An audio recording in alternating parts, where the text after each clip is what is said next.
बच्चों, आज हम कुमार संभवम महाकाव्य के पंचम सर्ग के 14वें श्लोक का अध्ययन करेंगे। इस श्लोक में पार्वती द्वारा अपने तपस्या काल में मुनियों जैसी वृत्तियों को धारण करने का वर्णन किया गया है। श्लोक देखिए। अतंद्रिता सा स्वयमेव वृक्षकान् घटस्तन प्रसवृणै व्यवर्धयत् गृहे अपि येषां प्रथमः आत्मजन्मनां न पुत्रवात्सल्यम् अपाकरिष्यति। शब्दार्थ देखिए। अतंद्रिता अर्थात आलस्य रहित होकर, सा अर्थात वह, साया है यहाँ पर पार्वती के लिए, तो आलस रहित होकर वह पार्वती स्वमेव यानी स्वयं ही, खुद ही वृक्षकान वृक्षों को घट स्तन प्रसवणै व्यवधयत अर्थात घट रूपी स्तनों से और पालन पोषण करती थी।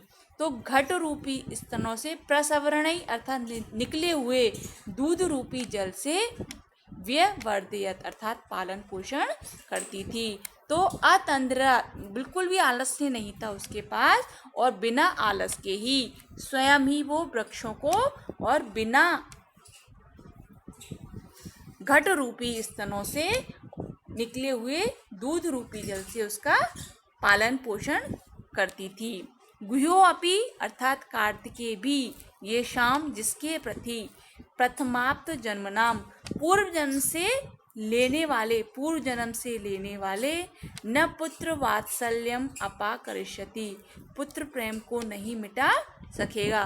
तो जो कार्तिकेय है वो भी उसके पूर्व जन्म में उसका जो पुत्र है, लेकिन जो अपने वृक्षों को पार्वती जी बिल्कुल अपने पुत्र की भांति इसलिए करती थी। वो जो पुत्र कार्तिकेय जो कि जन्म लेगा उसका पुत्र इस महाकाव्य में, तो वो भी उसके वात्सल्य यानी पुत्र प्रेम को कम नहीं कर सकता था।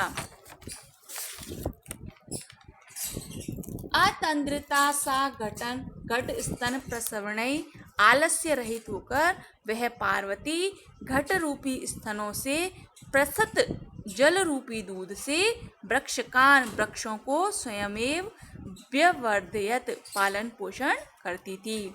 और गुही अपि कार्तिकेय भी प्रथमाप्त जन्मान पूर्वजात प्रथम ही उत्पन्न ये शाम जिसके प्रति पुत्र वात्सल्यम पुत्र प्रेम को नहीं अपाकरिष्यति नहीं मिटा सकेगा।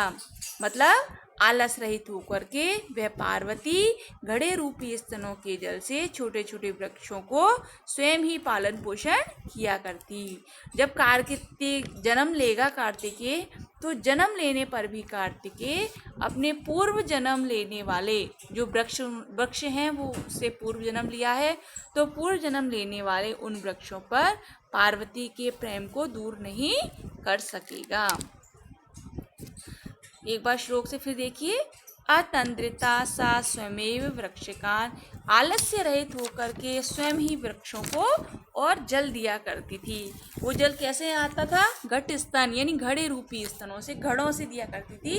तो घड़े रूपी इस प्रकार से घट रूपी स्तनों से निकले हुए दूध रूपी जल से वो रोज ही उनका पालन पोषण किया करती थी। उस पालन से ये जो वृक्ष हैं वो कार्तिकेय के बड़े भाई के समान थे। तो वो अपी यानी बाद में जब कार्तिकेय जन्म लेंगे तो वो कार्तिकेय भी ये शाम जिनके प्रति प्रथमाप्त जन्मनान पूर्व में जन्म लेने के कारण न पुत्र वात्सल्यम अपाकरिष्यति पुत्र प्रेम को नहीं मिटा सकेगा। संस्कृत व्याख्या देखिए।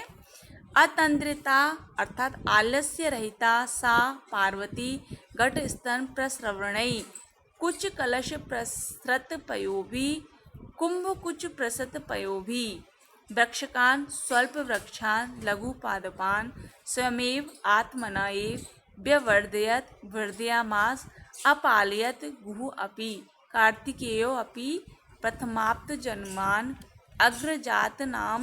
अग्रजातानां येषां वृक्षाणां पुत्रवात्सल्यं सुतप्रेमं न अपाकरिष्यति न दूरी करिष्यति।